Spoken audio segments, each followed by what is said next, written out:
എല്ലാവർക്കും നമസ്കാരം. സോൾ എക്സ്പ്രഷനിലേക്ക് സ്വാഗതം. കഴിഞ്ഞ വീഡിയോയിൽ ഞാൻ അവതരിപ്പിച്ചത് ഇച്ഛാശക്തിയും നിശ്ചയദാർഢ്യവും എന്ന വിഷയത്തെ പറ്റിയാണ്. ഈ വീഡിയോയിൽ അതിന് ഉത്തമ ഉദാഹരണമായ ഒരു സംഭവകഥയാണ് ഞാൻ പറയുന്നത്. ബീഹാറിലെ ഗയയ്ക്ക് അടുത്തുള്ള ഗഹ്ലോ എന്ന ഗ്രാമത്തിലെ ദരിദ്രനായ ഒരു തൊഴിലാളിയായിരുന്നു ദശരഥ് മാഞ്ചി. ഫൽഗുനി ദേവി അദ്ദേഹത്തിൻ്റെ ഭാര്യ. അവർക്ക് ഗുരുതരമായ രോഗം പിടിപെട്ടു.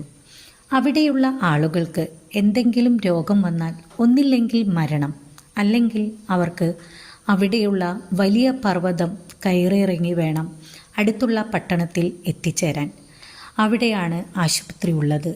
ആ കൊച്ചു ഗ്രാമത്തിൽ ആശുപത്രി ഇല്ലായിരുന്നു.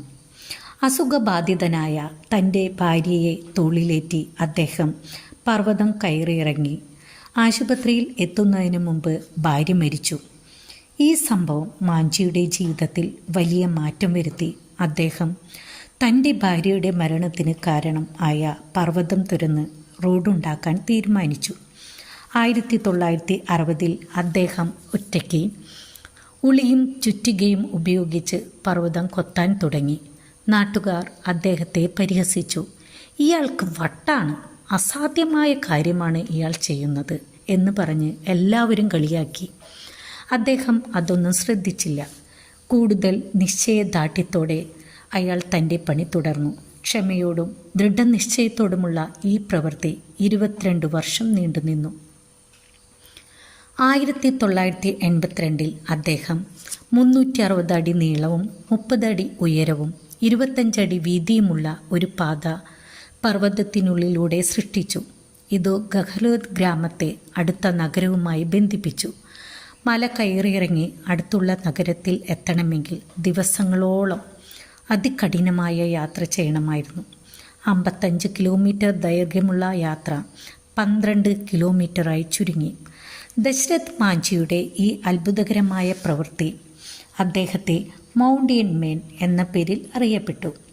രാജ്യം അദ്ദേഹത്തിന് പത്മശ്രീ നൽകി ആദരിച്ചു. അദ്ദേഹത്തിൻ്റെ ജീവിതവുമായി ബന്ധപ്പെട്ട് നിർമ്മിച്ച ചലച്ചിത്രം മൗണ്ടൻ മാൻ 2015 എന്ന പേര് റിലീസ് ചെയ്തു. ഇത് അദ്ദേഹത്തിൻ്റെ നിശ്ചയദാർഢ്യവും ഇച്ഛാശക്തിയും മൂലമാണ് സാധിച്ചത്. ഇങ്ങനെ ഇച്ഛാശക്തിയിലൂടെയും നിശ്ചയദാർഢ്യത്തിലൂടെയും നമ്മുടെ ലക്ഷ്യങ്ങൾ നമുക്ക് നേടാൻ സാധിക്കും. ഇത്തരത്തിലുള്ള വീഡിയോകൾ കാണുന്നതിനായി എല്ലാവരും ലൈക്ക്, ഷെയർ, സബ്സ്ക്രൈബ് ചെയ്യുക. കൂടാതെ പോരായ്മകൾ ഈ നിങ്ങളുടെ ചെറിയ കമൻറ്റിലൂടെ ചൂണ്ടിക്കാണിക്കുക. എല്ലാവർക്കും താങ്ക് യു.